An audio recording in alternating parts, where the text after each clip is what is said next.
Bonjour chers amis, un petit devoir de Torah sur la paracha de Noach.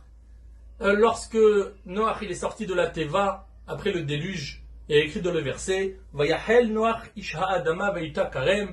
Noach, je traduis littéralement, il a commencé, Noach, l'homme de la terre, et il a planté une vigne. Alors, dit Rashi dit, il rapporte au nom du Midrash, qui dit c'est quoi Vayahel? C'est un langage de Choulin, que Noach il s'est rendu profane. J'ai entendu de mon maître Rav Nissim Toledano Zecher Tzadik Kadosh Livracha, qui a demandé, il a dit, mais pourquoi on considère que Noach il s'est rendu profane de faire une vigne, quelque chose qui amène le vin? Le but de Noach n'était pas négatif. Il y a écrit dans le Midrash que Noach il avait comme intention de faire une vigne, comme ça grâce à ça il aura du vin. Et avec le vin, il va amener des sacrifices et faire des libations. Ils avaient l'habitude quand il y avait au Beth Amikdash, au temple, avec les sacrifices, on avait certaines libations de vin. Donc Noach il avait pour but de faire du vin, pas pour s'enivrer, comme malheureusement ça s'est passé, mais son but c'était tout à fait kodesh, c'était tout à fait pur de faire comme ça des sacrifices. Alors pourquoi on considère qu'il s'est rendu profane?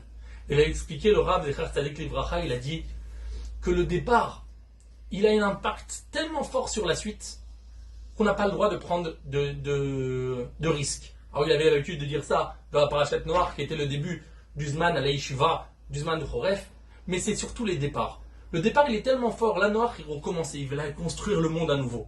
On va construire le monde à nouveau, il y a une importance tellement grande que le départ il soit bien fait, qu'on n'a pas le droit de prendre le moindre risque. Même si son but c'est de faire du vin pour les libations, on ne prend pas le risque de prendre du vin, de peur qu'il va s'enivrer et qu'il risque d'avoir des problèmes, ce qui malheureusement s'est passé après.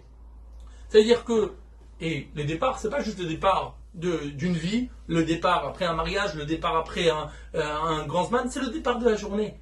C'est le départ, quand quelqu'un il arrive, il commence la journée en lisant Modéani, après il va faire les bénédictions du matin, il commence la journée sur un bon pied, il fait Netiat Yadayim bien sûr, il fait les mitzvot, on commence la journée par une mitzvah, on sait que la journée elle va bien continuer, et ainsi toutes les choses qu'on commence toujours sur un bon pied, avec de la kdusha, avec une approche d'Akadosh Baruch Hu, on sait que ça va continuer et ça va suivre d'une bonne manière. Be'atzlaha, passez une bonne journée, à bientôt.